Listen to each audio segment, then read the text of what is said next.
কিছু আকাঙ্ক্ষা তোমার উপস্থিতিতে আরো বেড়ে যায়। বেঁচে থাকার ইচ্ছেরা তোমার সান্নিধ্যে এসে তাদের পথ খুঁজে পায়। ছিলাম অস্তিত্বহীন এক মাংসপিণ্ড, তোমার স্মরণে সেই মাংসপিণ্ড আর জীবন ফিরে পায়।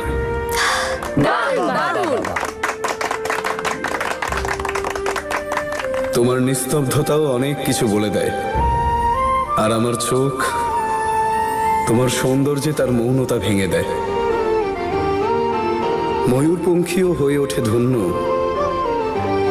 বৃষ্টিস্নাত রাতে যখন তোমার ছোঁয়া পায়। তুমি ভোরের শিশির, তোমার স্পর্শে আমার হৃদয় স্নিগ্ধ। তুমি সুখ পাখি, আমার শ্বাস প্রশ্বাস তোমাতে নিবদ্ধ। ইচ্ছে করে যেন তোমার এই লাজুক এলোকেশে আমার হৃদয়কে লুকিয়ে ফেলি।